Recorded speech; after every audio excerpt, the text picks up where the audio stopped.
time I've actually done a celebration or something, unique, ever. So I'm looking, it's going to be fun. I'm looking forward to it. Yeah, I think we're gonna have a lot of fun tonight. I see Harsh is late, Harsh is late as usual. So,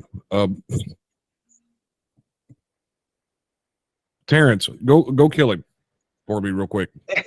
If you're listening live right now, I didn't say that. So he'll be here. He'll be here. I think he's just he's got to put on his live streaming face. All right, we are live on YouTube. Awesome.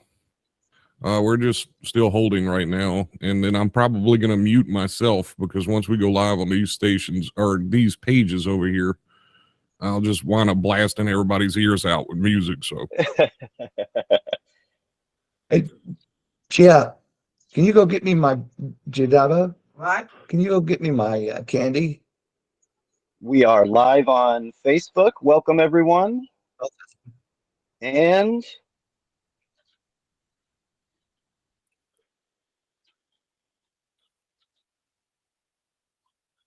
we are not live on Twitter, but it is what it is. I have 8 pages staged right now. I'm just looking at them. Well, we don't have candy for everybody. This will get shared and retweeted for us. So we're just waiting for the 420 countdown. Thanks everybody for joining us. We are joined with the one and only Senate candidate David Strider. I don't know if everybody's listening. Just go ahead and there we go. Turn your camera on. So, Mr. Strider, while we're getting started here, why don't you tell us a little bit about yourself? Your move to run for Senate, and I guess more importantly, your feelings about cannabis legislation, and what direction you'd like to see the country going as you run for senator. Well, cannabis and everything that deals with cannabis is really unique. I mean, I enjoy using it. I don't smoke it anymore, but I use edibles, and they are very tasty. But I think that marijuana has been misjudged, and there's a move for some people to take it away again from those states who have legitimized sales and stuff, and I really appreciate that. I mean, in 1978, it was a big push for me, medical marijuana, starting in the state of North Carolina, and here almost 40 years later, they finally got medical marijuana down there in North Carolina. So I'm really, marijuana's been given a bad rap. And I just think that, people need to open up their eyes and see the potential for the uses, and the fiber, the contents, CBDs, THC, PTSD, just to be quick. Well, I mean, right out of the bat, I've talked to a lot of growers since I've gotten to Washington, some distributors, the small businesses out here. And every single one of them that I've approached and asked what would they like to see in marijuana legislation says immediate removal from Schedule 1. Every single one of them came out the gate and told me that. And I was looking more for, what business legislation would you like to see, moving it from removing it from alcohol and all of that stuff, and every single one of them told me removal from Schedule 1. So I know here in Louisiana, they're actually looking at a bunch of stores because they can't make up their mind with the law here for some reason. And they have, like, Delta 9 is legal one day, the next day it's illegal, and then 3 months later it's legal again, and then a month later it's illegal again, and they just can't make up their mind. So now all of these stores are getting ready to get together and file a class action lawsuit against the state. And I think that's absolutely something that needs to occur, because that is their product. They keep losing money on it. Every time they outlaw it, they got to get rid of it. When they legalize it again, they buy it all back. And it's a ridiculous cycle, you know? Well, and I mean, But I don't think it's more of a there's money another. racket. Oh yeah, for sure. Like that's what's holding us back is there's so much money wrapped up in keeping it illegal. They can't see past that to see the benefits in the future. The thing about, go ahead, Chance. No, please, Senator, go nuts. The whole issue is just like the growers and the stores that just like the people you've talked to, it's come out that, removal from Schedule 1, because as long as it's there, it's restricted. I mean, you can't do research on it here in the United States legally and not have to face a stiff fine. Removal from Schedule 1, and all of the products and derivatives, the fiber, the oils, everything, because it can be used for, using it to power our vehicles, our automobiles. Biodiesel, Yes. hempcrete, hemp plastics. It goes on and on. I read an article a little bit ago about making transistors that use literally grown transistors that somehow use, the cannabis plant. It's the conductivity it's really interesting to see the industrial implications. And there are many. There are many. I mean, what was it? Henry Ford made a car, a Ford, out of hemp, and then powered it with hemp fuel. So I mean, he had the idea, but the thing is, we've got to get it off of Schedule 1. I mean, there are people out there that could use it as medicine. The Veterans Administration can use it for PTSD treatment, as well as other places that could be using it for so many different things. Clothing, we could use it for paper. How about toilet paper? Let's it's 420. Hygienic toilet paper. That it's biodegradable. Yeah, and maybe you could make the toilet paper so it was a sedative. So if you had hemorrhoids, you'd be able to treat yourself, using hemp paper. I mean, we got to have some sort of levity. We need some sort of levity on this. Okay, I mean, age toilet paper. That is an excellent idea, and I really think we should get together later about this. Wait, we need to go ahead and rewind this and erase that part, because I think that's a great business idea. With the spicy food that people eat down here, well, right here, we have a recording, so basically it's already been copyrighted. So I mean, so we're covered there. We got the idea copyrighted. So, great. But legally, I can't take part in it. Because it's the only toilet paper that you can also use as papers. Well, I know that Congress could use a lot of it. But, going back to Schedule 1, I mean, that's just one of the things that we're missing, by it being on Schedule 1, and that is a sanitary, useful. We wouldn't be cutting down trees and recycling trash to wipe our butts, and so I mean. I just, the many uses, but Schedule 1 is the key factor. Schedule 1, we as long as it's there, it keeps people in prison. As long as it's there, it keeps families broken. As long as it's there, we're not getting good medical research. As long as it's in Schedule 1, we're not getting anything from it. I mean, all the states who have legalized sales of cannabis in their stores, you can't put the money in the bank. You can't bank it because it's a federal offense, because it's a Schedule 1. Also, this is legalized, controlled drug control. The legalization that states have done, because it's the DOJ and all those other people that are nasty could swoop down on us one night in a syncopated attack and wipe out all the stores and everything if they wanted to, but they don't. And I mean, and I'm grateful for that. I mean, it's Well, come I a think long there's a way. couple of times in California where they actually have done that. They came in and Yes. busted old folks' home, cancer patients. Um, Oh it's, yeah.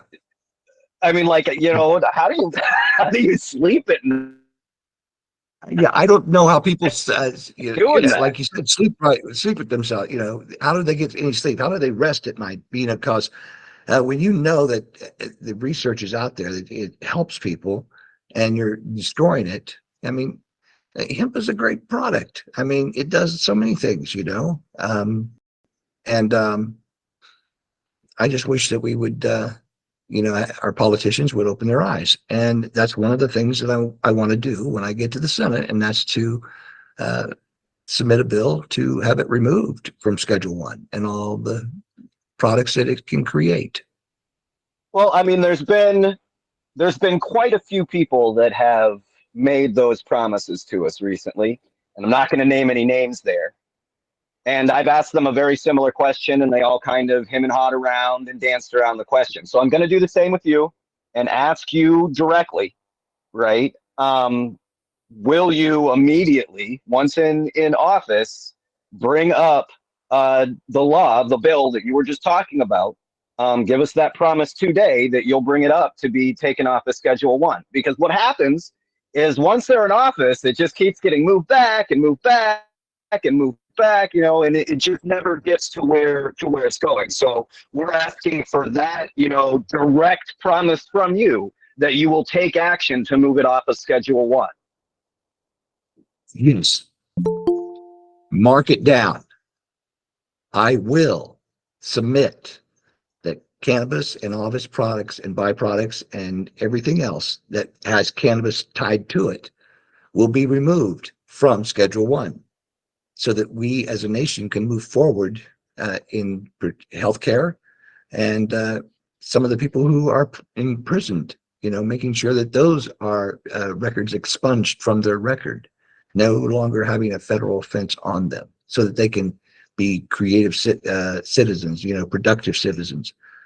And I mean, there's a whole lot more, but yes, I promise to do that. I mean, 1978, when I did what I did, you know, petitioning medical use for marijuana in North Carolina, you know, I was hoping that it was going to be a lot smoother. You know, the talk was about it. You know, it was good talk. You know, Jimmy Carter was leaning toward decriminalization nationwide, and I mean, here we go. What do we have it right now? It's 1978 when we did that. It's 2023, and I have to come out of retirement and run for office to go to the U.S. Senate and go to the congressional floors and tell them we've got to stop this. And Schedule One removal is the number one issue for me.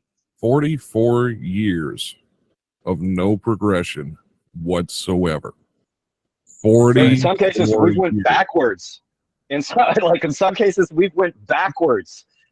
Oh, in many cases, Yeah. that's not a question at all. I mean, it's just like with the indecisiveness with some of these states. I mean, it's literally a free revenue stream for you. What do you do? Well, It doesn't. that's It's something less. we've It doesn't even harm people as much as alcohol does, but yet that's perfectly legal. I mean, come on, really?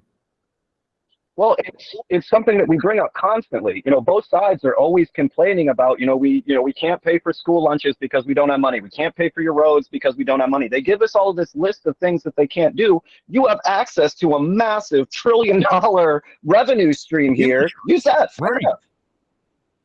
And the people who got me into this, when I did what I did in 78, you know, it was one to it was something that I used 4 times a day, twice on military base, which was a federal offense.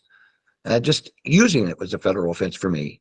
And the people I had 2 great people at High Times Magazine back in 1978, 77. It really helped me along. Her name was Alice, and her partner was Bob Randall. he was the first recipient of getting marijuana cigarettes sent to him by the federal government, pre-rolled. They look like camels. And You guys was I remember trying those? to You guys remember that story? They sent him to him in like a coffee can, pre-rolled. Was it G13? Was the name of the government strand or whatever that they used? That has to be yeah, the greatest government job of all time, to sit and roll one dude Just joints. roll joints. Or but look, could you imagine being the person cultivating it? That would be the job I'd want. Just yeah, to watch it grow and go, hey, this is government stuff. Yeah, you probably, honestly, I'm sure they grew it in some weird Monsanto lab. Right. And Government weed doesn't sound. If it's as good as government cheese. it's we probably all used it for glaucoma. That's where it became medically recognized.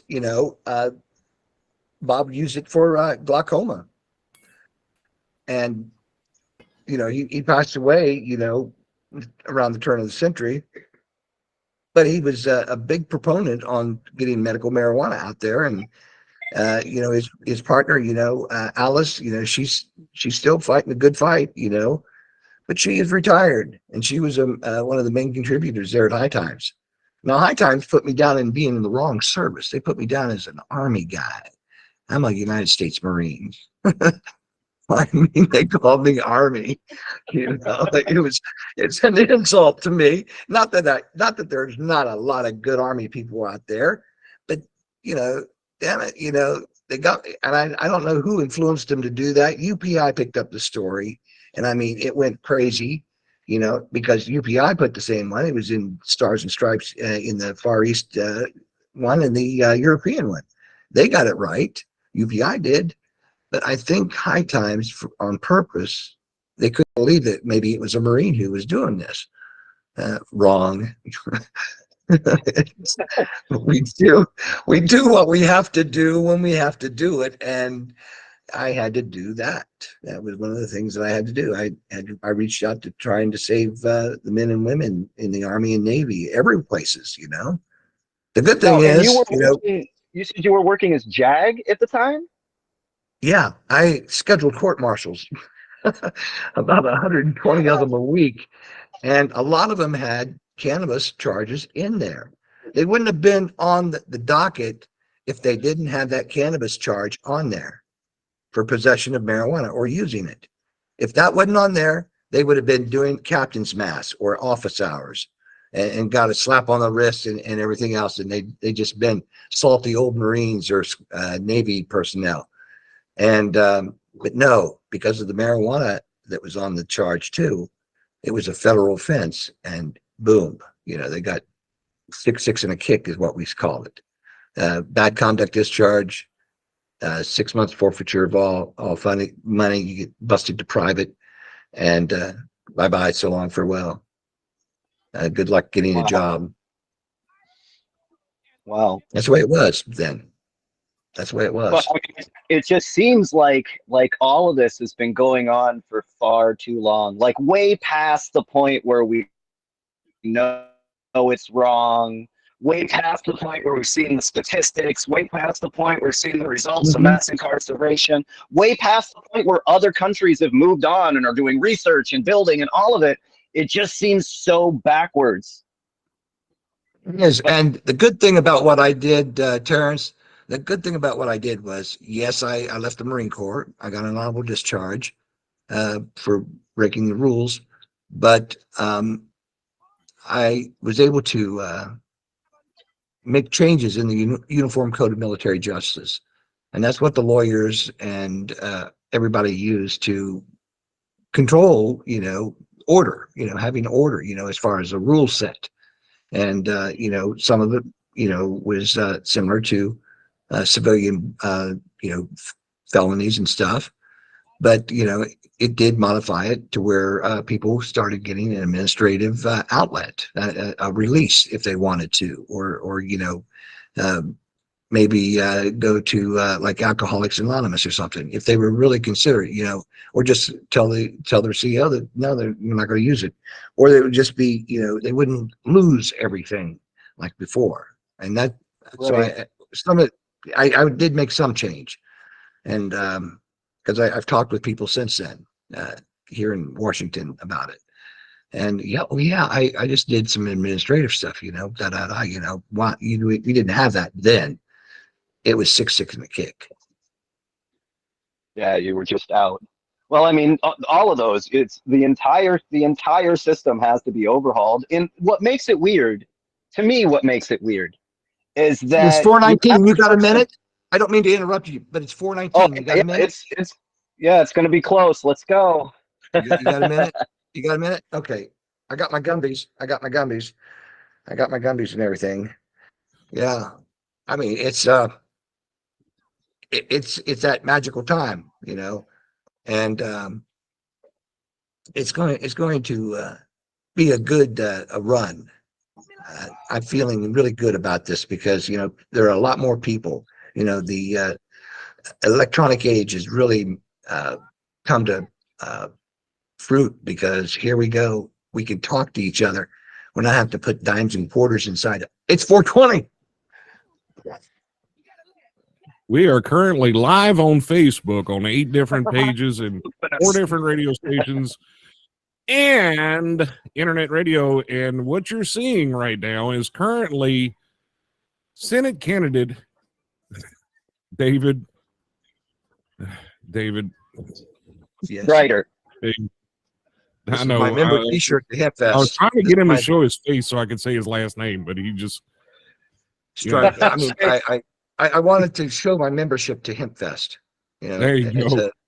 That's awesome. It's a good thing.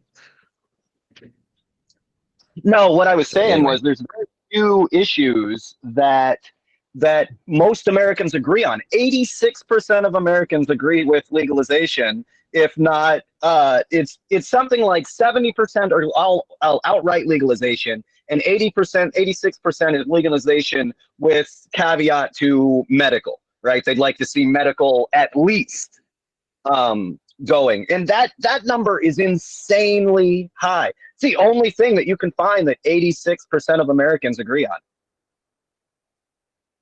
Just had a gummy bear, cherry flavor. I don't smoke anymore. Yeah, because of a certain medical condition, and that's a story for another time, I guess, unless I'm asked about it. But yes, I love my gummy bears. I love making the candy cookies. Oh, that's a hard thing to say on an interview unless I'm asked about it. Well, it's not a condition of employment with me. In other words, that's not going to stop him from anything he's trying to accomplish. No, it's not. Yeah, it's not. Right. That's that's what he's saying. It's not going to stop him from doing anything. So yeah. I've known David for quite a while, and I can't imagine much that's going to stop him from from doing what he's going to do. I'm a Marine too, devil dog, and Semper Fi, yes, always faithful. And I know that I gave up a time in the Corps, but I stood my ground, and I felt what was right. And we are here where we are today because of events that happened back then. What Bob Randall and his mate Alice did, the help that they helped me, and then others after me and after them. Things have happened. More states have, created access for people, and I can't help but be grateful for that. Yes, a lot of people have lost a lot of things, and I think that those people need to be released from prison today, right now, and they need retribution, reparations, because of the lives they lost, families that were destroyed, broken. They talk about, well, if you just pulled yourself up by the roots, well, the main families that were broken. You feel me? Well, if you just pulled yourself up by the roots, well,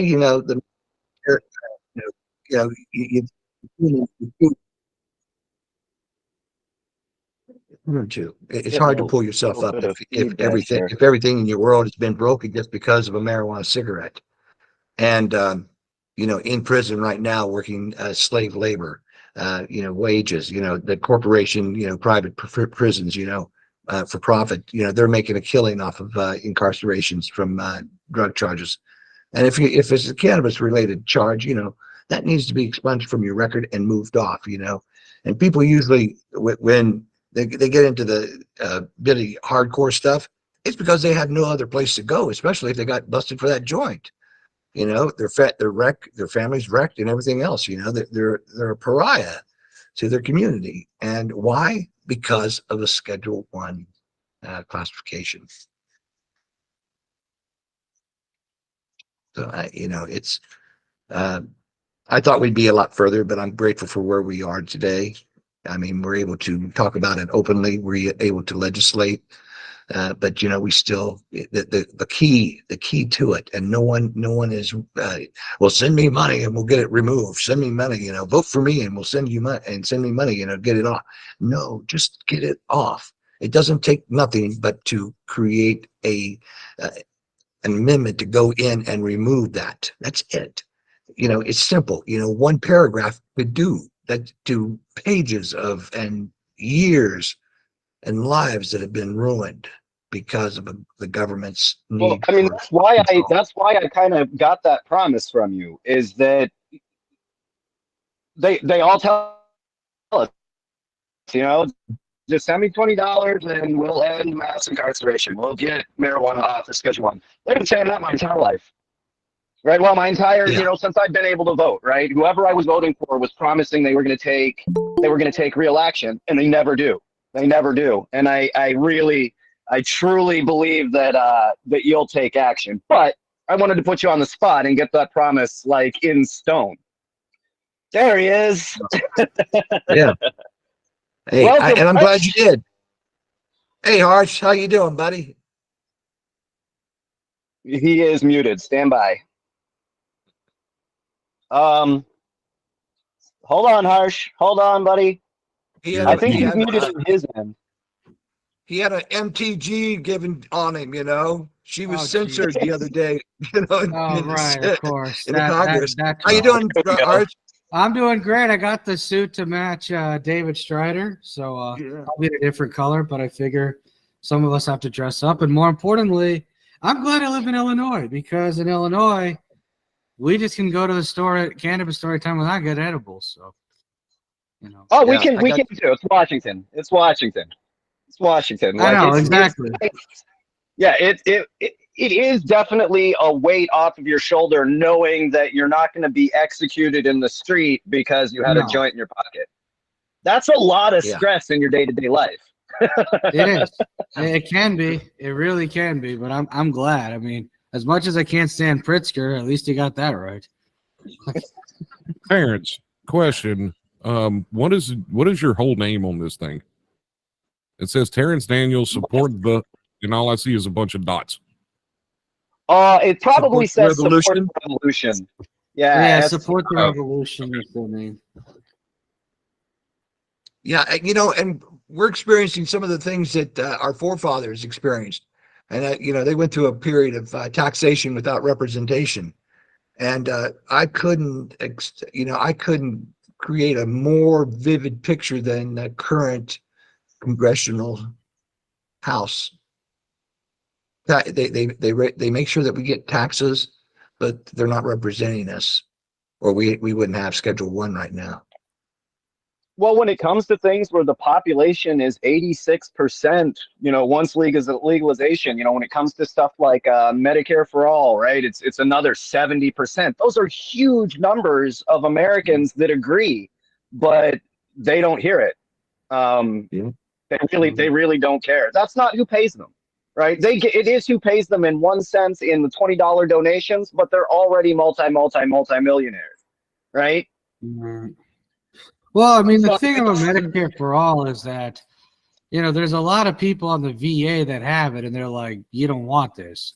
But personally, I think when it comes to the whole single payer thing, if you emulated what, the British have, you'd probably be better off, Can I tell you how the VA feels, Harsh? Well, They some like the like it, fact some that, don't. But well, they like the idea that healthcare for all is not for the military, for not the VA. right, Healthcare for all is we get the template for healthcare for all from right. the VA model. I Okay, mean, I receive VA healthcare, and it's been very good to all me right. and my wife. But that is the best healthcare in the whole world, and I've experienced a lot. And all Okay. I'm saying is that is a template that we can use to Okay. create healthcare for all with us as really seamless. I mean, No, we that don't is have to do true. No, I mean, no, I see what you're saying, but I'm just saying, like some of Mhm. the other countries that do have, a single payer system. Some of the countries, especially the Scandinavian ones, have a far. I don't want to say it's a far better system than what that's here No, you already. can say that. You can Yeah, say that. It is a I mean, far it's better better here, spirit. but I like think not the saying word like you're looking it's better for, than what the, David's the, received or anything, but Yeah. it's the up word you're there. looking for is far superior, but that's what happens when you actually fund your healthcare system, Right. right? Yeah. Yeah. So I mean, what you don't hear. So you'll hear in Canada, UK, they'll be like, "Fuck, this really sucks. I can't get the doctor I want. My wait times are real long." They have a list of issues that they have with their healthcare system. What they're not asking for is privatized debt for healthcare replacement, which is kind of what the other side tries to spin it as, Yeah. right? That's Because you what say, ends up happening. hey, yeah, if you say, hey, I really like the car, but it doesn't have the radio I want in it, right? When they repeat it, they're like, oh, he hates the fucking car, and that's not what they said at all. Right. They said, I All love right. having single payer healthcare. I definitely don't want the dumpster fire that you have. I would just That is like shorter true. wait time, That is true as right? well, because like not to put my conspiracy theory hat on for a second in regards to this topic, but I'm Could you pretty sure they installed an Indian prime minister just because since he's a king Tory now, just because they want him to be the guy who destroys the NHS and then everyone hates brown people in the UK again. That's what I'm really You're talking about Richie Nutsack? yeah. And Yeah, I mean, when it comes to Whitey, you can't put nothing past them because they're afraid they're going to be overrun. Right. They are not a majority as far as the world population, Right. and the white people. I mean, especially here in the United States, you know, if you're smoking pot, they do too. I mean, Exactly. these rednecks, they smoke it too, but if you I can smoke it be a as a group, testament to that comment yeah, right there about the rednecks. Hey, yeah. he's like, He's got the redneck and the French part. So Well, the redneck needs that. You worked really hard in the fields. right. That's one interpretation. And I was raised in farm country back in Ohio, and we had really good herb that grew in Meigs County because this is 420, 12 minutes into it. okay, And so I really enjoy seeing a really good tall tree with Right. buds about 14 inches long on it. Well, I mean, Monica if Goodman you on one put of our pages says it's a completely different healthcare system. They need to combine the billing. That's the big problem. Yeah. right. And she also And says the problem is all the billing systems. Yep. Yeah, this well, billing your system social is a security mess. card is your ID. You don't need another number. You don't need a Medicare number. Your passport to single payer healthcare is your social security number. And everybody's getting as soon as they're born, they're issued one. So for old salts like me, it's an asset. Hey, I got a social security number. Okay, well, what is it? And boom, boom, boom. That's what they bill to. And you're not going to get rid of people are not going to lose their jobs because look how many people out there, and they're going to be a run on the healthcare system once healthcare for all comes in, for the simple reason, oh man, no premiums. Oh, I can actually get this tooth pulled. Oh my God, my foot, it's been broken for 2 years, and I'm limping. People are going to actually run there. So we're going to need those bodies that are doing the administrative work to file the claims to Medicare or using the Social Security number so that people can get the treatment they need. and not worry about the cost. I mean, not worry about the cost. I don't worry about the cost. Okay. We are a fiat currency. I mean, let's get down and dirty. I mean, we're a fiat currency. If we can go to war as much as we have, we can afford healthcare, period. I mean, if the Pentagon can lose 21 trillion like that, you could definitely afford it. A healthy population is a productive population. Period. They just tell you they lost it. I mean, come on.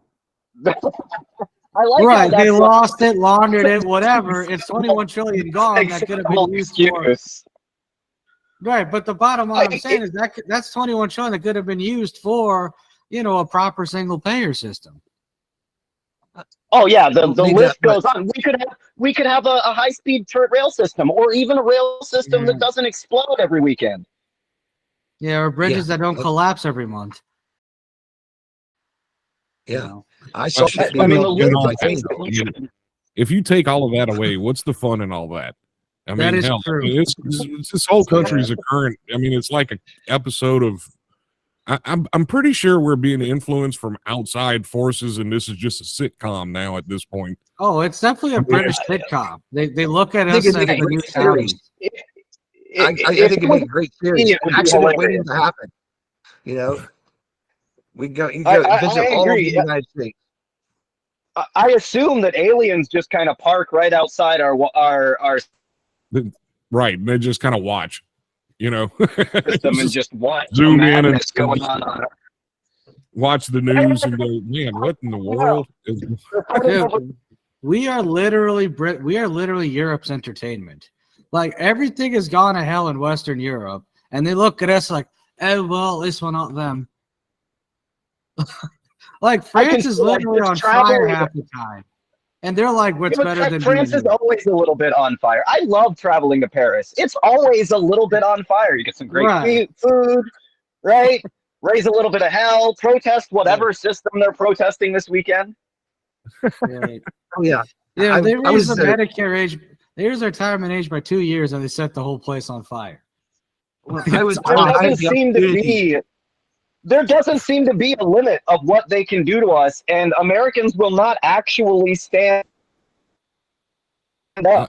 I mean, there is no limit to what they can do, and you can break it up into each individual group or demographic that they would like you to break it down to. But at the end of the day, they will straight up poison your water, right? And walk away like, oh, well, too bad, right? They'll blow up your neighborhood. Well, too fucking bad. Right? Actually, fracking doesn't cause cancer. Too fucking bad. They'll execute you in the street. What are you gonna do about it? Right? Like there is no fucking limit. Oh yeah. I mean, Monica says they don't take the U.S. seriously. The last time I was in Paris, there was a terrorist attack. Oh, my condolences. She says she's not going back. Hey, Monica says I went with it and had a lump cut off my head. I paid cash. They didn't know how to take my payment. Got a computer printout payment after 15 minutes. LOL. I blame the billing system in this country when it comes to medicine. It's very complicated. Cash is becoming a scarcity as far as legal tender. Right. I don't know. I don't understand why, but it is. Right. I mean, we work on a fiat currency. I mean, it's pretty obvious. If you allow people to make money out of thin air and not actually make it, it's just ones and zeros, right? This is what happens. Right? If you're trading fictitious money and buying debt with it and expected that to come out on top. And when it comes, we're backed by absolutely nothing. To say, oh, if we're backed by the full, credit of the American people, that's just an extended trust me, bro. And that's only going to work for so long. Yeah, it really is. That's what people don't realize. And then one, you have that, but two. Like only 20 something. I mean, I was reading a statistic somewhere. It was only 20 something, 25 or 27% of transactions took place in cash last year. Oh, it's going to get smaller and smaller. Some of it are there are two things that are happening here. Mm-hmm. Right. Yeah. It is that the fiat system, the run on debt system is stupid, right? It really doesn't work. It just, creating money so that you can have a loan, but that all requires people to pay them. And if any one piece doesn't work, it all collapses on itself. But on top of it, we're already working in digital currency, right? You said, only 20% is done in cash. It is, moving on to cryptocurrencies, to electronic currency is the natural progression, in the same way to moving to gold coins was over, seashells. Seashells rocked for the first 100,000 years of a human existence. Something that we need to do, right? And then we figured out something new. And then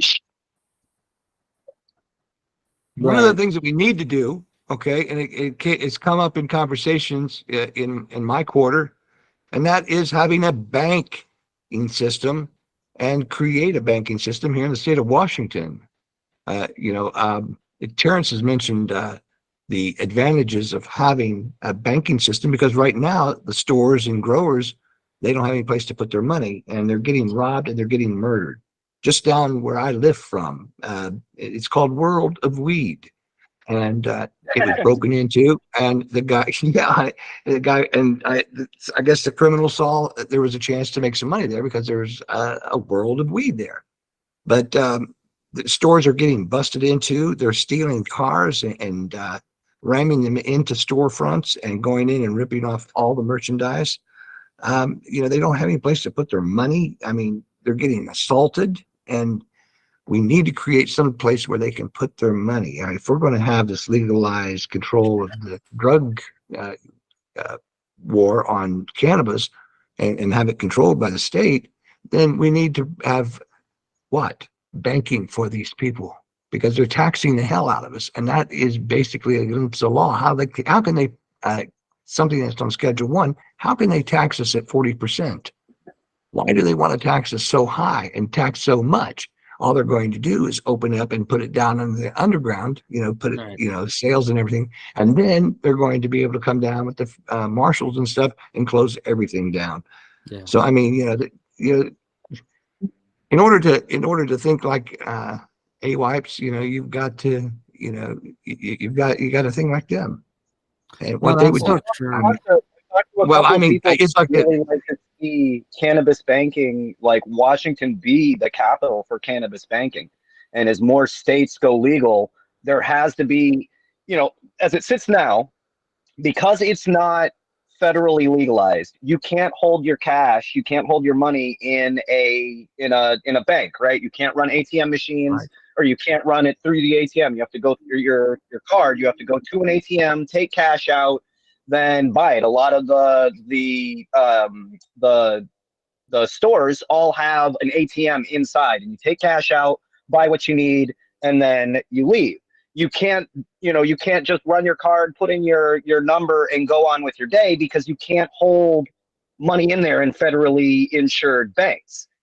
If we ever figure out a way to get around that through cryptocurrency, through possibly using some of the indigenous banking systems that the casinos use, if we find a way around that, that would be such a huge advantage. And it does lower crime, because businesses aren't sitting with hundreds of thousands, if not millions of dollars at 10s and 20s in their back room. Right. When you consider the taxation that they brought in and the revenues that are being reported by the State Board Liquor Control Unit, I mean, when you think about how much money they're reporting in sales, you can imagine how much the owners and everybody, they can't pay all their employees that, because they're also buying product. So, there's a lot of money that they have that needs to be protected. When I worked for a business out here before, it was non-cannabis, not non-pot. I mean, they paid me in a check, or it was direct deposit. The stores here can't do that, and their lives are in danger. Okay, I mean, it's like sending paramedics into a neighborhood that's got crossfire in it. There's no place for them to run or hide. But they're there committed to try to save lives. I mean, that's basically what we've got now. We've got a tsunami of federal control, who's using taxation, which really has no representation to it. So we're back in the way our forefathers were back before we became a nation. I mean, we're things are not working for us the way they should. No. The money that, if we were going to pay all this money into taxes, where's that money going to? And two, think of the education and the health that it could go to for the people here in Washington. I mean, as any state that had sales, right? I mean, I wrote a letter to back in '77. I mean, I don't mean to date myself, but it was in the legalization of cannabis. People buying. At least some people would be buying.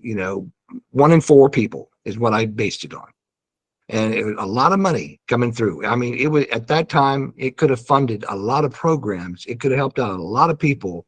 It could have cleared out a lot of college debt and things of this nature. Just a whole lot of things, but no, nobody wanted to move forward to it because that was money that they were getting in prisons for profit, apprehension of goods, money, materials, so they could conduct, operations to entrap other growers, etc. So, I mean, there's a lot of different things that, the government was using it for, a double-edged sword, and that's what we're facing today. Yeah. On a snap of the fingers, DOJ and DEA could be down on our stuff, in a heartbeat, and we wouldn't know about it. And everybody, users, if you were caught using, forget it, stockade for you.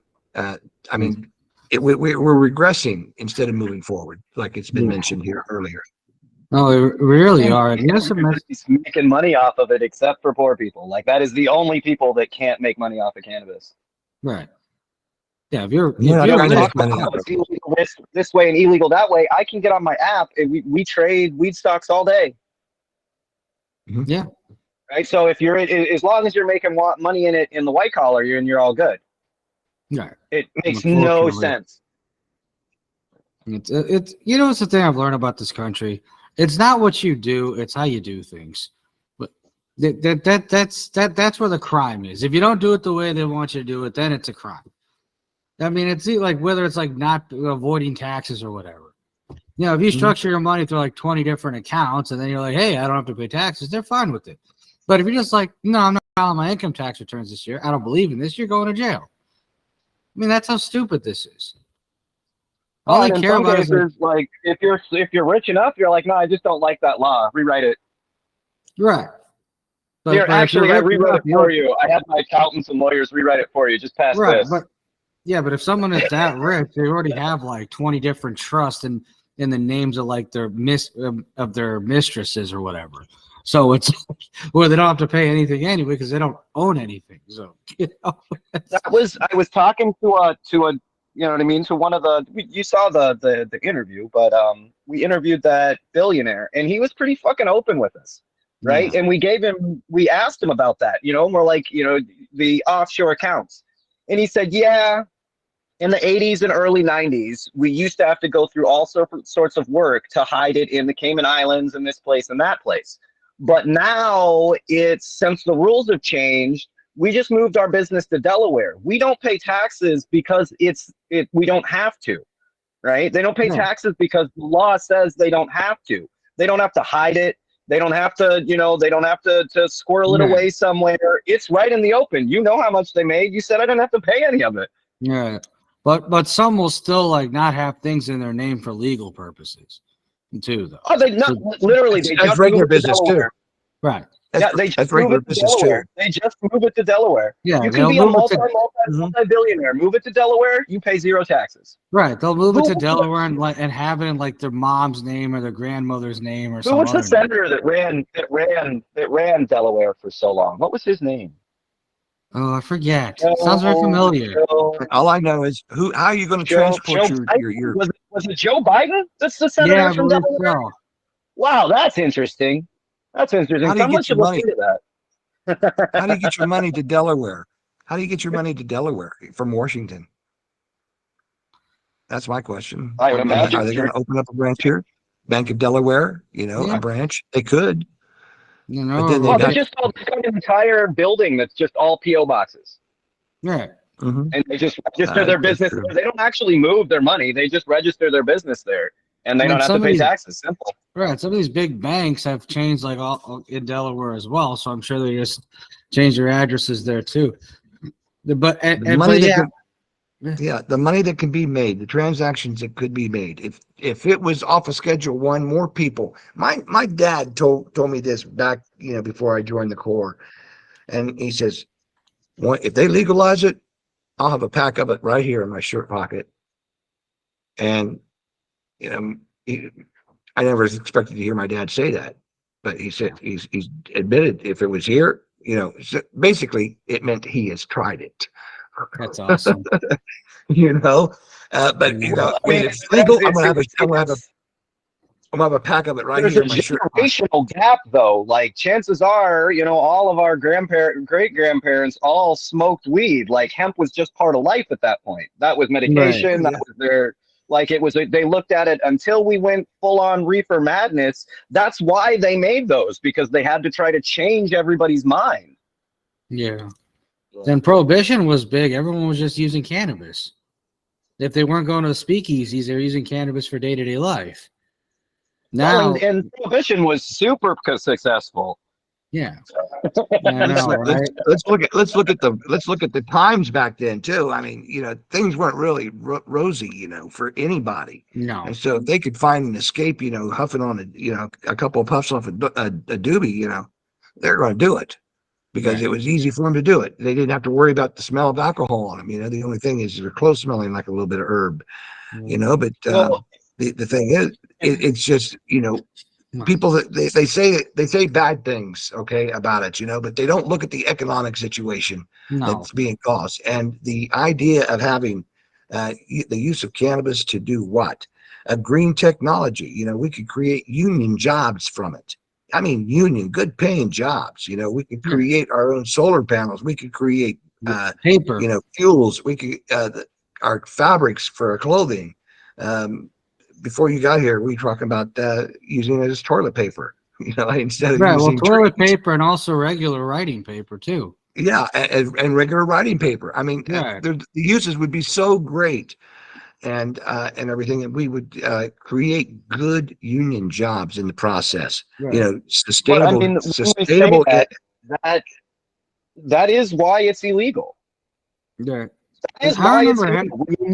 When you name off all of the things, when you say the pain relief, when you say migraines, glaucoma, you know, possible applications to cancer, right? Skin stuff. When you look at the hemp oils and the industrial hemps and concretes and all of that stuff, when you put that all together, that is a huge amount of money that the corrupt are going to lose out on. That's why, not even counting the prison industrial complex.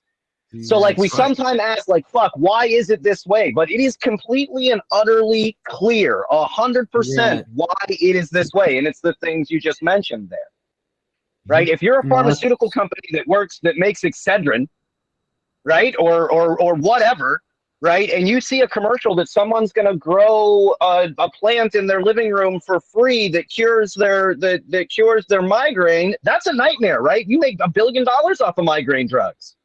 Yep. Right now, the only person that makes money is the person that makes the pot. Right. And just just to go back to, you know, not go back in time, even in the to tell you how crazy the anti-weed movement was, even in the early 30s and 40s, there, you know, a man named Henry Ford, who owned Ford, was able to create a hemp fueled car. He was able to create a car that ran on hemp fuel. Well, because how the U.S. felt about hemp, they had to destroy the technology then. And it's killer that we're in this world right now, because he made the hemp Model T, made out of hemp, ran on hemp. He made an electric version of the Model T that was super popular at the time, all sorts of charging stations for trucks and stuff all over New York. And in 2023, we're acting like blind, like we have no idea what the fuck we're doing or that any of these technologies even exist. Right? Hemp materials? What is that? Crazy hippie talk? Right. Those who are in control. Those who are in control. But what are we going to do about charging stations? Right? But it seems like in 1920 they could figure it the fuck out. Well, that's by design, unfortunately. Because those in charge, this is what I've discovered in my life. Yeah. Those in charge, if they didn't think about it, that means they really technically can't make any money about it. But those who are in charge, if they didn't think about it, in most cases, if you come up with a really good idea that was money saving to the company and everything, and good for the people, and they didn't think about it, they don't want it. They're going to wait until you pass away or die or something else, and they're going to give it to one of their spawns, and they're going to create it then and make money off of it there. You know, if they didn't think about it, they don't want it. And that's the Exactly. thing. They're happy with the status quo, and I'm tired of the status quo. Yeah. I mean, I admired what the French did, for this nation. Okay. I mean, I admire what they did and for us. And I admire what they've done, with the Yellow Jackets. I admire what they did on Bastille Day, for crying out loud. The best day that we could have for announcing our Bastille Day for us is getting people who are like-minded into the Senate and the Congress, and someone sitting in the White House who thinks about the people and the direction of the people. And I mean, that goes for all of them. This Marjorie Taylor Greene got censored for calling one of the people liars, and then Bobart, she's talking about, did you authorize to legalize pissing in the public? It's like, and it's that's the kind of stuff that we're dealing with on the the ebb tide of Trump.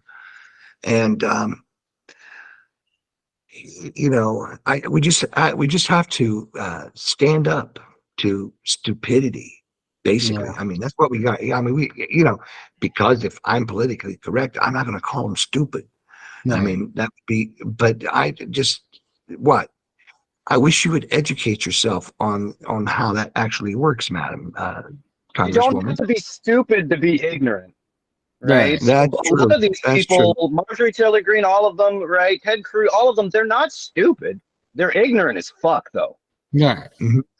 Right, and those are two very different things. A lot of these people, they all come from East Coast schools, Harvard graduates. They're not stupid. They're educated, but they're ignorant as fuck. Yeah.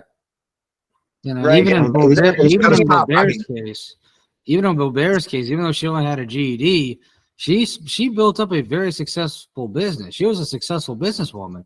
It's just like Terrence said, she's ignorant as fuck. So that's all that is to it.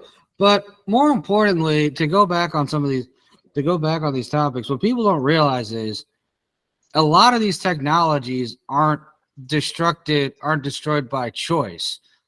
They're destroyed by design. Like all this stupid green technology that we see now isn't even that green compared to the technology we used to have that was truly green, that could have actually saved the environment, that could have actually been good. A lot of it was probably run on hemp. And that's what people don't realize, is that they're being played when it comes to this new green movement, because it's not the same as the good old days, as the good things that they had.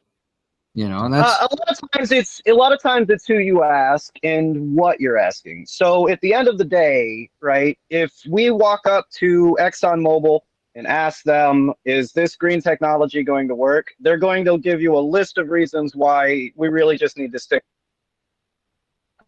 with oil. right. But that's because you're asking ExxonMobil. And we do that for everything. They sit on every I'm not climate talking about board, they sit on ExxonMobil. every, and at the same time, they pump out huge amounts of misinformation, right? So there are technologies that we can use now. There are technologies we can use in the future, but only green technology needs to be perfect before we roll it off the assembly line. And it's the only technology we do that with, right? You don't say, well, look, 8K, 12K TVs are coming, so we're just not going to build the 4K TVs. Right? We don't do that with any other technology, unless you say, hey, I'd like to no longer use fossil fuels. And then you're like, whoa. It's not 150% efficient. No, I agree with you on that. But my only issue is a lot of this quote unquote green technology is not even all that green. Because what people don't realize is, all right, we don't use fossil fuels, right? Fossil fuels are terrible. Let's try to move off of them. However, if we're using technology that's based on like mining 70,000 years worth of cobalt, are we really better off? So there are heavy metals, and not being able to recycle wind turbines are the two #1 things that I hear the most of, right? But those are engineering issues, right? Those aren't fundamental laws of physics. Not even 4 or 5 years ago, one of the big Jaguar, right, one of the big car companies came out with a battery that doesn't use the rare earth metals, right? Almost crushed immediately. right? But these are engineering issues, right? Not laws of physics that can't be overcome. If we wanted to make a solar panel that uses no rare earth metals, we could do that tomorrow. Right. We my don't part- want to. And to say, oh, well, that's not perfect, so I don't want to move forward is an issue. If you say, well, we can't recycle the wind turbines, right? Well, no, you haven't put any money into recycling them. Yeah, that's totally different. Right? And there, No, I when we know the go wind into these issues, when you go into these issues, you have to go through with, well, then what's the alternative, right? Rolling coal in my backyard? Right. No, like the wind turbines, I agree with that. You know, if they're maintained properly, that shouldn't be an issue. But it goes back to how do we move off of fossil fuels without exploiting another resource is what I'm saying. It's going to be That's the gradual. It's going to be gradual. You have to want to move off of fossil fuels. Well, no, and you have to want to move off of fuels without exploiting people. You're not going to make as much money. And the passenger automobile, is probably the best way to go. You're not going to make. Yeah, you're not going to make as much money in the end. There are people that see themselves, like I said, give our current system, right? I'm the top of ExxonMobil, right? I make $100 billion, $200 billion, right? However much we make in the end, I get a nice cut of that, right? And the people at the bottom don't get as much. In the green technology field, that's not going to be the case because you're not building it to make one asshole at the top a bunch of money. Right.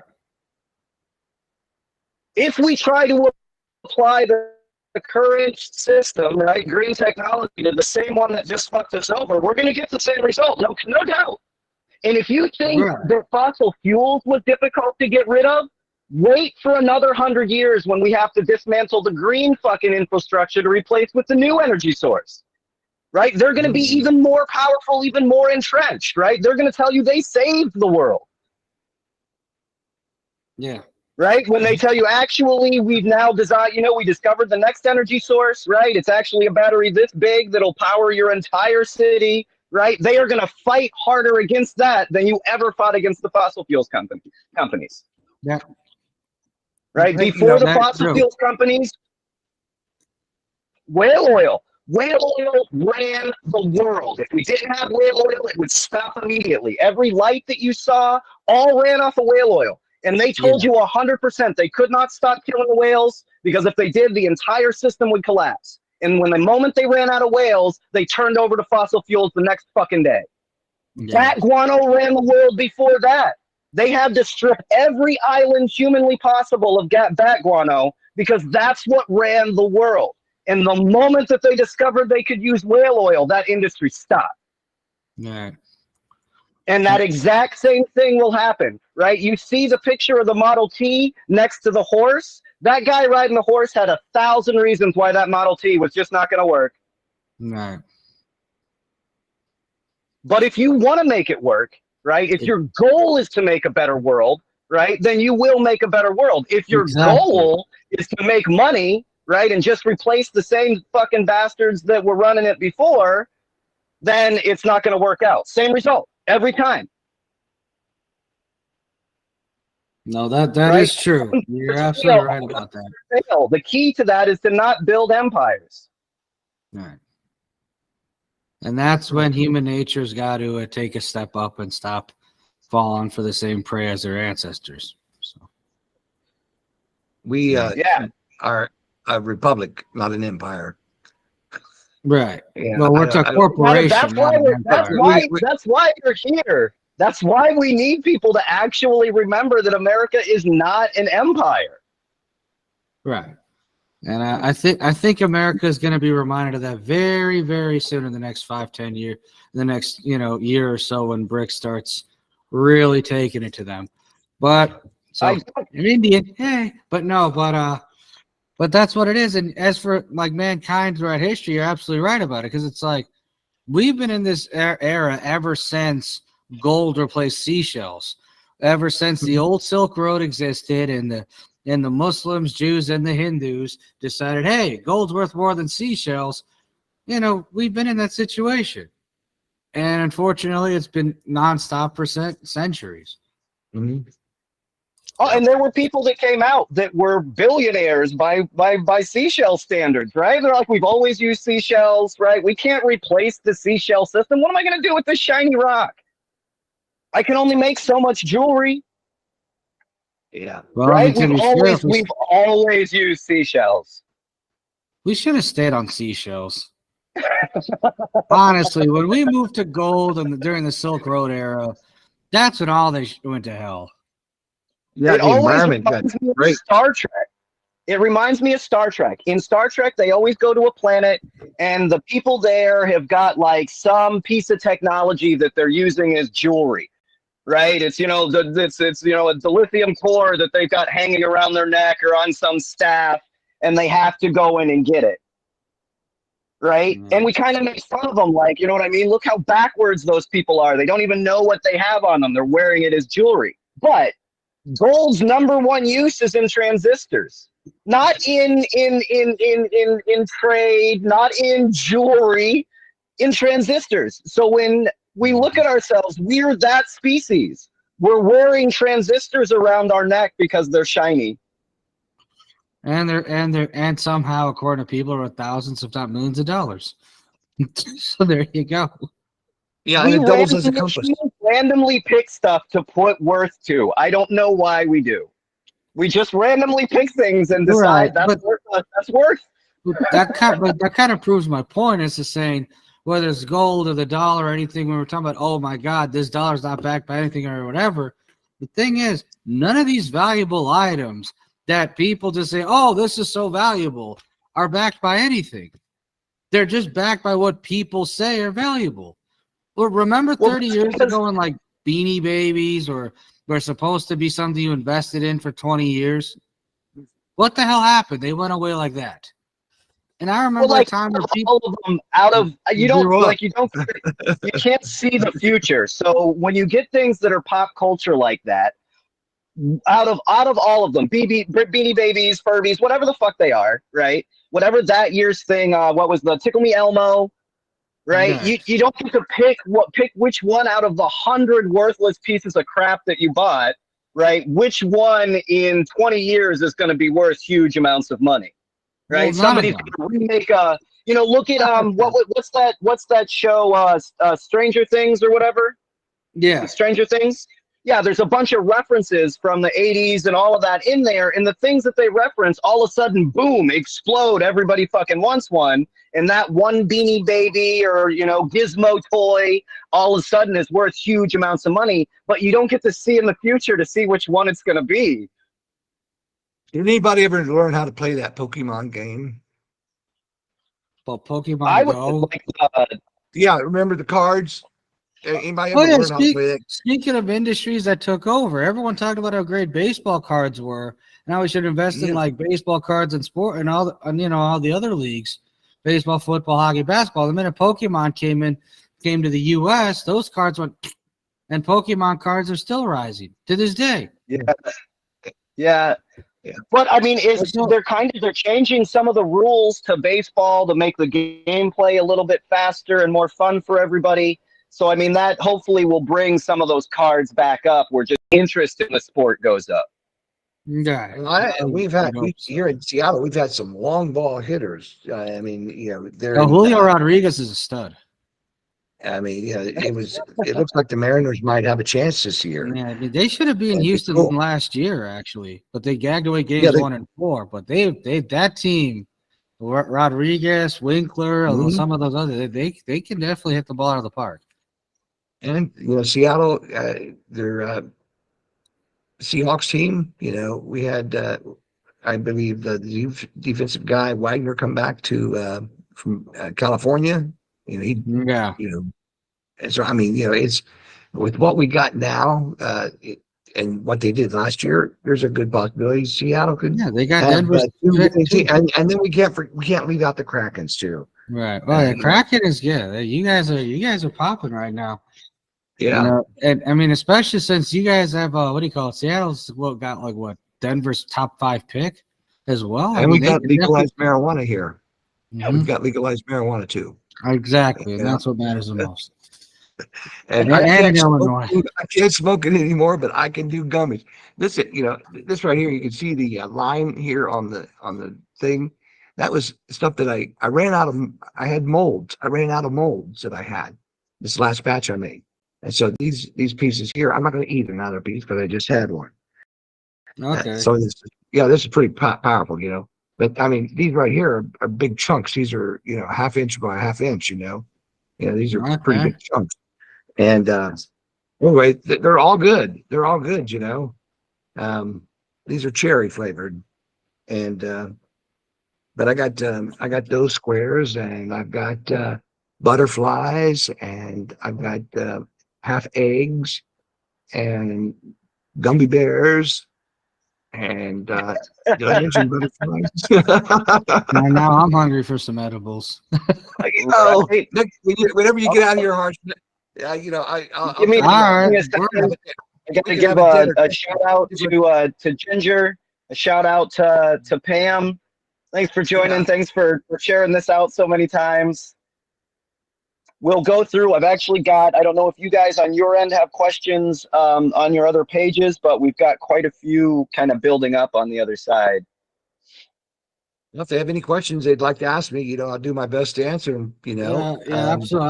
I'll let you know who's doing that. Yeah, I promise not. I promise I won't tell you no lies Okay. because I can't remember what I said if it is a lie. Should we? FYI, should first things Did he first. Should we just say that he wouldn't remember what he said if you lied anyway? So he can't tell a lie because he wouldn't remember it? Okay. Yeah, I know. It's just like a double Johner there, It's like, what did he say? I don't know if he meant what he said. That could borderline be a lie. I've never had to retract a statement. Let me say that. Well, there you go. That sounds a lot. Had to retract a statement. It's the facts, man. Just the facts. The facts. I got a only. question. Should we send a link to Pam so she can join as well? I don't even see Pam. Where is she? Yeah, Is she she's watching? in the chat. Oh, Yeah, She's she's in the other watching. chat. Man, Oh, she must be on y'all's pages over there. I'm almost sure I don't see her. She's in the group chat. Stand by. Yeah, she's in We'll the send her Justice. invite if it wasn't. Yeah, Yeah, I thought she was in there. Maybe on chat I'm seeing. Yeah, I just retagged the Justice League chat. So Yeah, I'm not in that one. So no, you're just in about 20 billion other troll chats. Anyway. All right, that should do Scott it. says that his audio is not working on his side. Is that still the same, Scott? yes. You're not able to hear? Oh no, I can hear y'all. Is he able to, Okay. Is he able Okay. to like join and come back? Because that's what fixed it last time. No, I'm right here. Scott's still on the air. Are you talking about Junior? Oh, You're the same guy. Is that Junior's probably just listening. No, All there's. right, I think there's two Scotts, or is he just muted Yeah, on our? there is. There is. like the song, No, man? Double vision. no. Yeah, double vision. It's Scott Senior and Scott Junior. Oh, And, okay. Junior's over there. He's just listening right now. So that's probably why he's off Okay. camera. Who's the ROISEM? That's the host of That'd be George. That'd be Oh, George. that's cool. Yeah, that's who does our back end server stuff and Cool. all our streams and page management champion. Yeah, so he's the one that's He kind of turned up- hosting this. Awesome. All He right. turned off his microphone. He can hear us, but he turned off his microphone. I'm sorry, I got tangled up in my own headphones there for a second, but I'm back. No, Oh, I know. yeah, that's good. Anyway, we will thank George for hosting this on Google, and we thank Thanks, Pam. Scott for. That's it. Pam, she wants to admit, Pam, where are you? Pam. Pam. Hello, He should be Pam. joining here. Salam There we go. alaikum. Pam. Rope. How you doing, Pam? Check Trying your to get microphone. the There you go. We can hear you. There you go. yay. Woohoo. Salam Welcome. alaikum, Pam. Welcome, Pam. No. Thank you. How was How your- is every How was your holiday? Oh, so far eventful. It's been loud around the household today, so Yeah. it's quiet down a little bit. So I'll come on for a few and just say hi to everybody. And it's so good to see David and him pushing through again for the second try on a 420. Oh, Yeah, exactly. yeah. I wish I had a teleporter, I would teleport everyone a piece of Yeah, we could reach cannabis. in and grab it Yeah, from yeah. we could send it through the camera back and forth, a teleporter. It's the next big invention. That'll make it teleport. to the second degree of separation at that point, because then you can pass yourself right through it. Oh yeah, you could. Yeah, you could. Oh, that would make it here. I'll try to. Oh, There we go. That's awesome. I got a buddy who lives in Philippines, and he was giving me a bunch of shit about smoking a doobie in front of him, and so I just what Terrence just did, I took my doobie and I blew it right into the camera, all the smoke, I said, here, have a shotgun. Yeah, And- it's like Southeast Asia, Southeast Asia is weird in that they're either super pro weed or super anti weed. There's no middle ground. Malaysia, it's punishable by death. If you're Malaysian and you get caught with weed, they actually execute you. Right? Yeah. Thailand, if you're Thai and you get caught with weed and you're out of the islands, you're going to prison forever. Cambodia, you got to order stuff without weed in it. Tell them specifically. I got an update on Thailand. They now have medical marijuana and they sell it right on the street. On the street. Yeah, Thailand.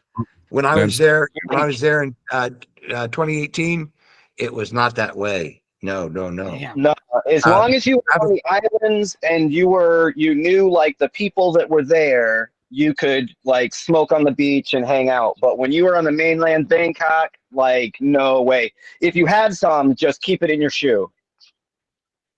Right.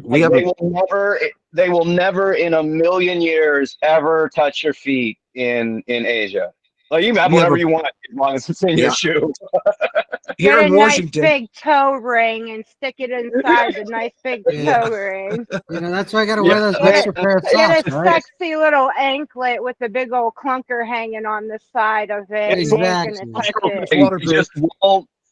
Every once in a while, they'll pull tourists over and they'll pat them down, and if they find weed in their pocket, they're either going to pay the bribe or they're going to jail forever. But they'll never check your shoes. Right. Yeah, that's why I got to wear those extra pair of socks. You have one. You have the first pair for your feet, another pair for your weed. There you go. Here in Washington, we have a fellow who was instrumental on getting weed passed in a couple of states here in the country, but more so here in Washington. He's living in Thailand right now. He married a beautiful woman, and he's kind of settled down, but he's been a very big activist, in helping them get marijuana there in Thailand. And it's finally paid off. I mean, there's still some bumps in the road, but they're able to actually sell it now, and people can actually use it again for health use. So, I mean, that's a big plus. And the king, when I was there, was the reason that it wasn't legal. And I know once he passed on, I think some of that, some of that grip he had on it. And I met him, not we didn't sit down for dinner, but I was in the long line. People, he was taking pictures and all that. He seemed like a pretty good guy. He was he made it a real point to look at everyone that went by, to look at you eyes. He took a second to look at each person. Mm-hmm. And I thought that was super cool. He was there to get some pictures of the flowers. He was a little bit of a photographer. Yes. So Yes, he he was is. there to get the pictures of these flowers when they were blooming. And he went by and asked where you were from, and kind of gave you a little bit of blessing, and then went on to the next person.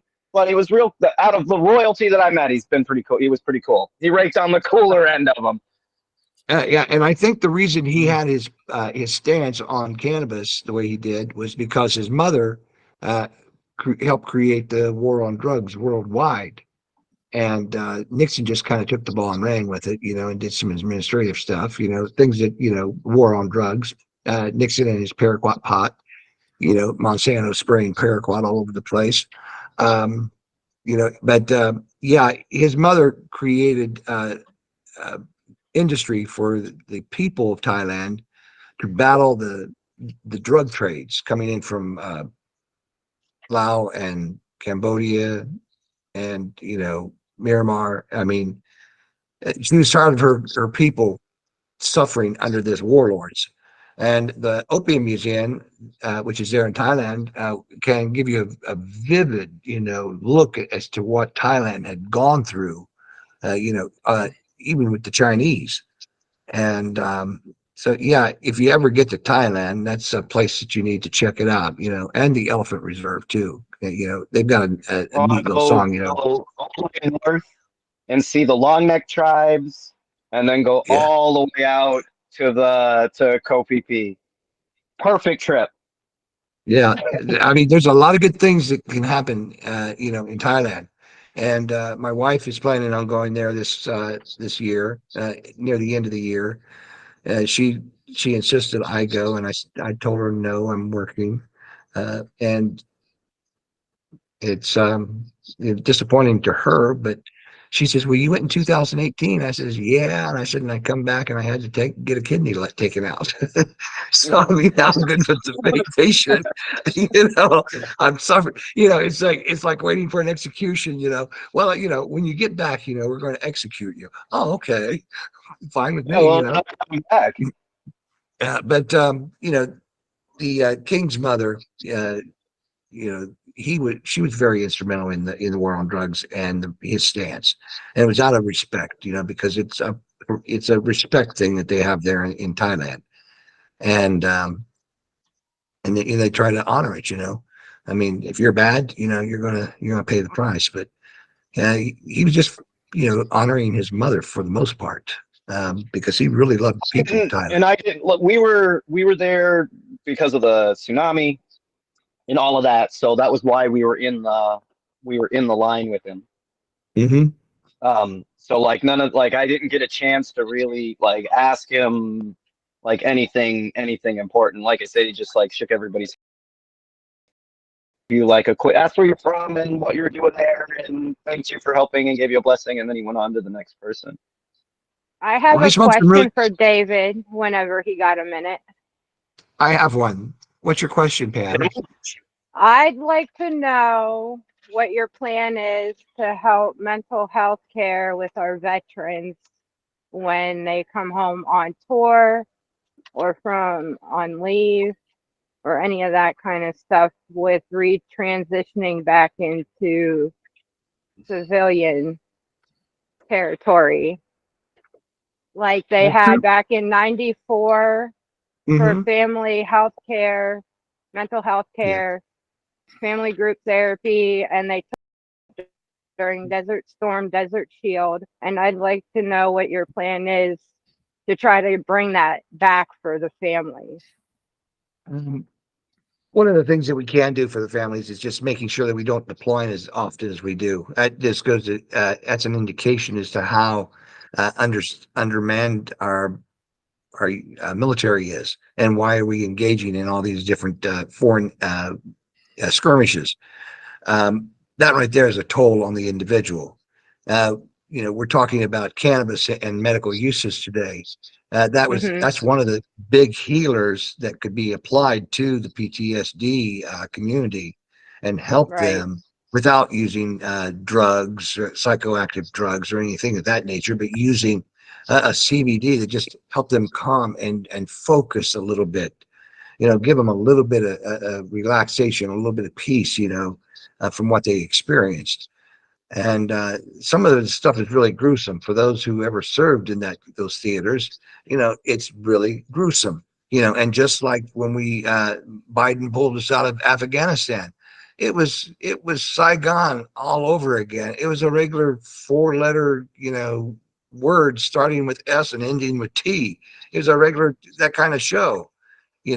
I was there for in Mhm. 73, and they could have taken out a lot of people in 73 without the loss of equipment, or the loss of life. They could have taken people out and relocated them straight away, but they didn't. They waited until the very last minute when they decided someone's pulling the plug, and that's what happened. And it was just a what we call a cluster. Uh, Yeah. Yeah. and that's what happened in Afghanistan too. And people that I've talked to, other Marines who were in Afghanistan, and they saw my comparison between Vietnam and Afghanistan. Yeah.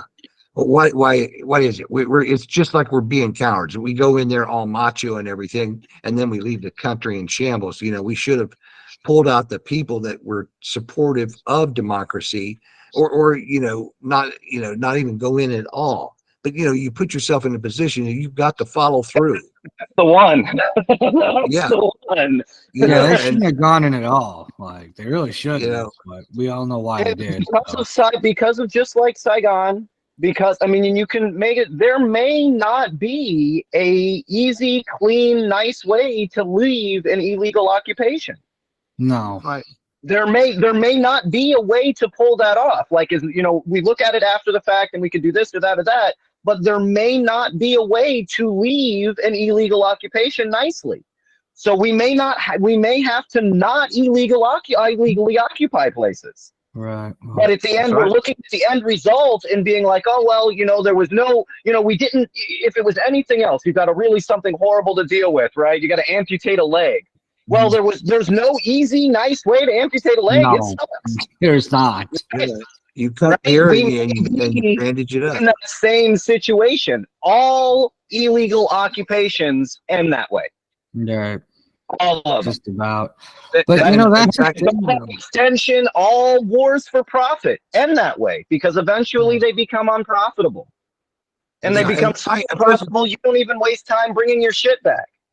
Yeah. President Eisenhower warned us about the military-industrial complex, and what do? We just let them run rampant over the country.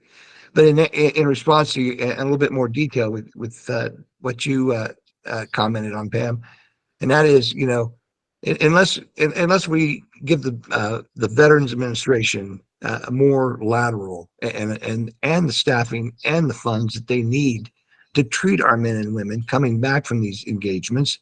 I mean, there's a lot of issues that we don't even cover, that we have experienced. I mean, I haven't experienced sexual, attacks or anything like that, rape or anything like that. I never experienced that, but there are service people who have, and it's a traumatic experience, and they are damaged, and they're not getting the health care they need, and they just need the attention. We need good psychologists that are, they're going to that can reach out, and address the situation and not give them a bunch of narcotic drugs. A lot of families were getting more reunited back into society a lot better when they did have the family group therapy sessions once a week to once a month, depending on what was going on within our nation. Soldiers were coming back to their families and not going elsewhere. Now they're more, since then, not coming home to their families. They're trying to start a whole new life somewhere else and trying to forget the family they had prior to serving. And it's sad because I have sacrificed time with my own brother because of him serving nearly 30 years. When I turn 42, it'd be 30 years since he hasn't been part of this family. Those things happen, Pam. There's not a whole lot. It was at the exact same pretty much moment that family care was not there anymore through the Red Cross. When they took that, they separated families because they took away the group therapy in order to have brothers and sisters and aunts and uncles and moms and dads and even their own spouses and their own children. Some of them weren't like after that coming home to them. They were just going to different parts of the world or even parts of the nation to go live and have no contact with any of them anymore. So, and So it's sad. it is, and we have let our certain men and women who have suffered traumatically, exposure. I mean, and a lot of it happens. It could happen, in their unit. It could also happen on the battlefield. It could happen, just knowing that something happened back home, and they can't do nothing about it, and so that affects them too. So I mean, Right. we're not letting the Veterans Administration, which was set up to take care of the veterans. We're not letting them do it. We're privatizing everything. All the work goes away from the VA. We got civilians that are trying to figure out, well, why do you feel the way you do? Well, if you saw this happening, and you got an email from your wife, and she said she's leaving you because Jody's in town, yeah, it really makes it hard on the service people, and they're not being addressed, and we let them take it away. We let Ronald Reagan take away the National Institute of Mental Health. So those things that you're talking about, Pam, would have already been covered under that organization, to help. They would have had the experience to reach out, but they didn't, because Ronald Reagan stopped the funding to it. Nixon, he did what he did. He gave us medicine that is for profit. Pfizer, one of his donors. So we've been fighting an uphill battle, ever since I can remember. And I've got to experience every bit of that, Pam. Every bit of it. I've got to experience it. And I haven't seen any changes. All I've seen is lip service. And, sometimes I just want to, I want to hit something, and, that tree keeps moving out of the way of that sled when you're trying to get the tree to stop.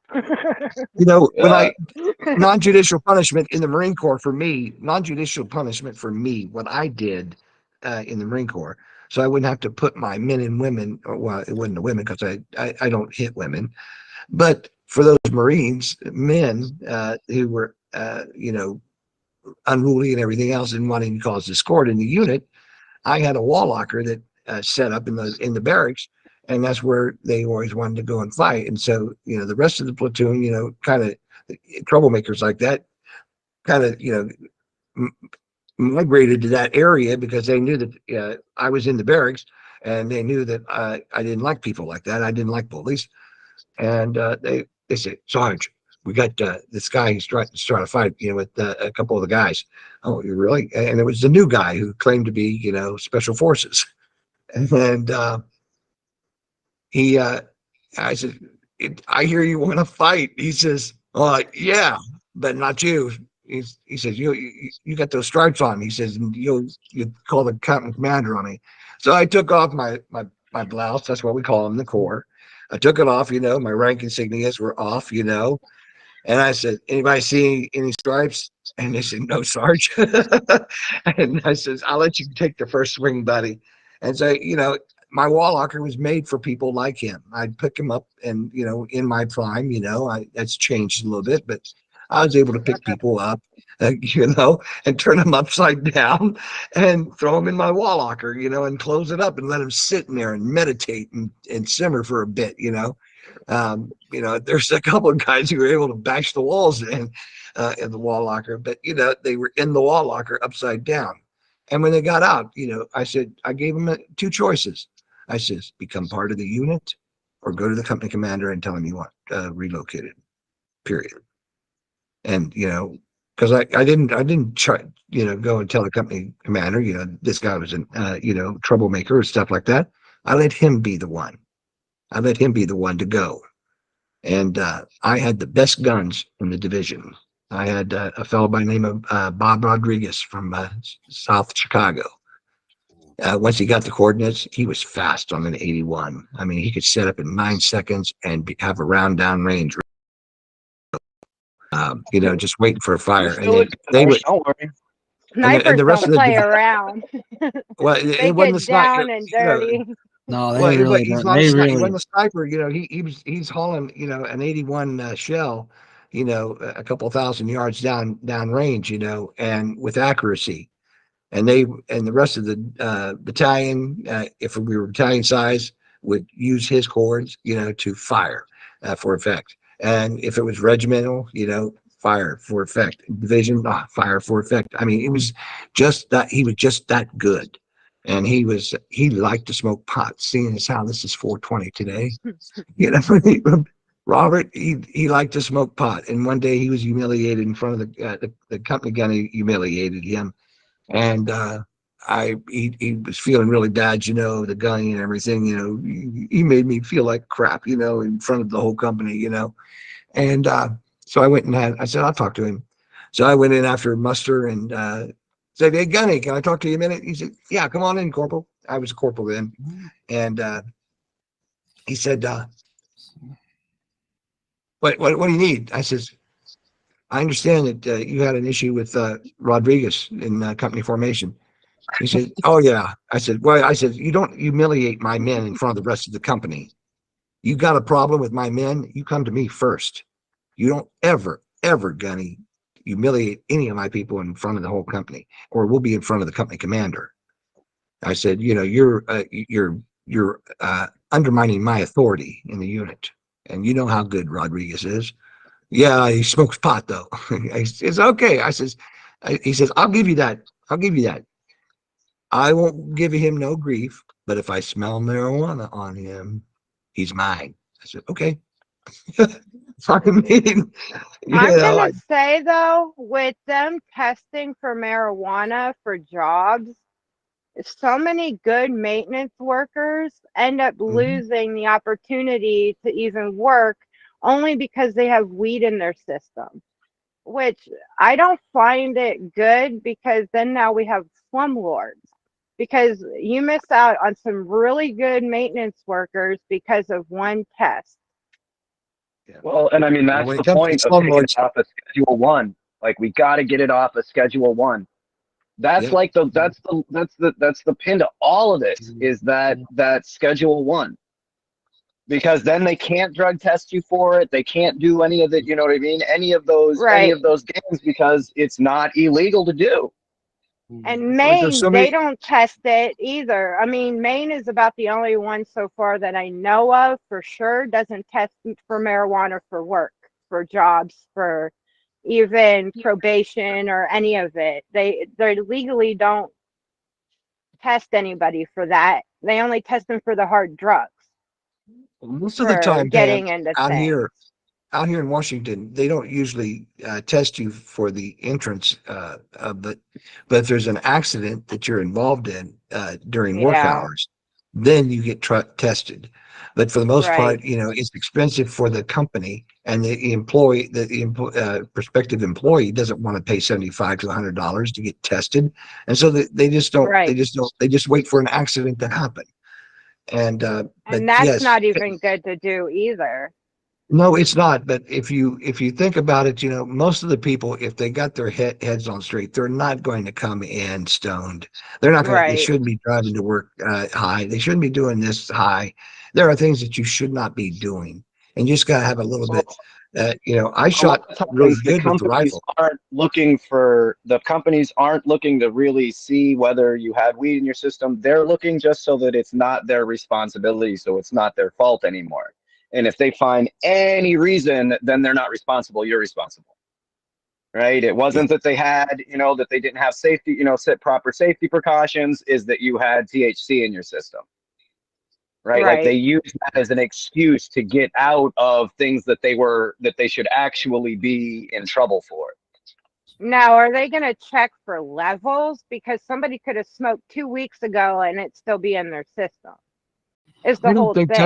I don't think testing for something, I'm going to get biblical here for a second, okay? In Genesis, God says, I give to you every herb bearing seed, to use. So, I mean, why can the government, why if, these It's an herb. evangelicals, hold on a second. If these evangelicals can tell us what to do with the women can do with their bodies and everything else, and tell us what we can do and read and whatever, then I'm going to throw that verse on them that I'm entitled to using what God created. Okay, period. And I am not going to let you stand in my way of using something that God said I give to you. He said it wasn't I give to the evangelicals that are yet to come. Right. He didn't say that. He didn't say I give to you. I give to you. So I mean, that's as religious as I'm going to get on anybody when it Even the comes to this Quran issue. mentions stuff about the herbs and the seeds and how they're meant for the people and the animals, and we're supposed to take care of each other and use That's our true. resources of what we have and be happy and be merry. I think she did Cannabis the best was it? deal with it, though, right? She gave it to us because we were good to each other, and gave it to us as the plant of two parts. One for it as medicine to heal your spirit, and one part as to make stuff with, as like hemp to build with, right? Clothing. It's a real Mhm. interesting like view of the two sides of the plant. And then You have the can use celebration the every whole year. Have a plant. celebration once a year, to celebrate Hemp Fest, have that once a year, Yeah. God, you got to give God some credit. He knew about Hemp Fest before we did, before we were born, before this The world, this dinosaurs place, were he knew partying. about it, and Hemp Fest it started out here in Washington State, it At least happened on, Jesus did. I'll give you that. At least Jesus did, for sure. yeah, He would have yeah. showed them best. Yeah, I mean, and Yeah, we've the got lots of dinosaurs hillsides. were We've got, partying with it and, healing with it and, eating dandelions and marijuana. That's what those dinosaurs did. So, And why just aren't we allowed? are it's you calling me okay a to just dinosaur enjoy now? being alive. I'm calling myself a That's dinosaur. fine. Do we have any Uh, more questions from our YouTube or Facebook pages? Natural rights exist as national, not international. And apparently you didn't say something they liked, and then they said bye. who, me? Something that I said. No idea. I have no idea. I don't know. Okay. Well, you know what? If I did say something that somebody didn't like, I'd like at least a chance to not so much defend myself, but the reason why I may have said that. To Um, clarify. I said. I stand behind what I said. Well, I You mean, know I what do I too, said. but I mean, Right. sometimes the variations on the English language, has many meanings sometimes.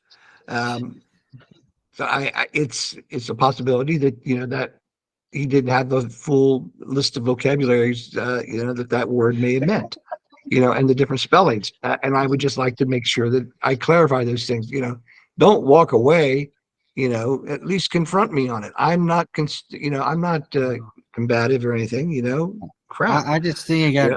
quote unquote bored with the topic because we're talking about the states mainly and not some of the international issues. But I mean, Well, I went to Paris in Yeah, 2019. fair enough. Part of I my mean, I went to Paris in 2019 for a memorial service, right. and it was a slain liberal rights leader who was at Tiananmen Square. He was a survivor at Tiananmen Square, and he was murdered. He went to Thailand, Bangkok, and he cut a record on peace and love.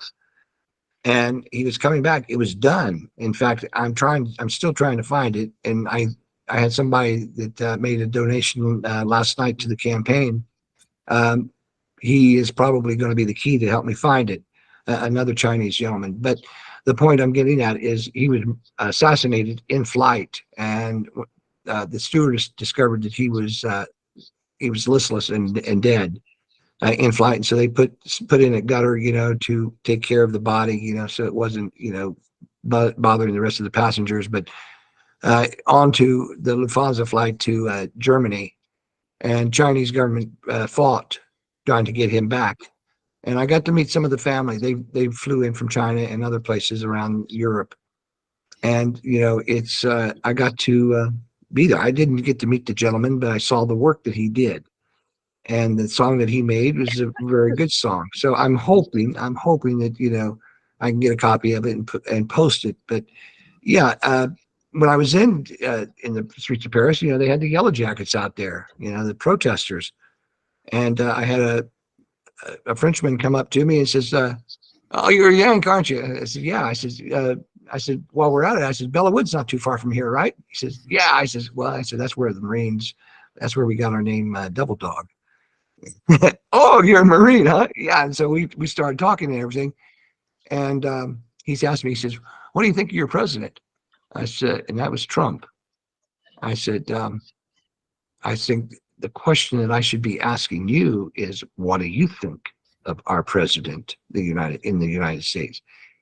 And he started laughing. He said, "He's a jackass."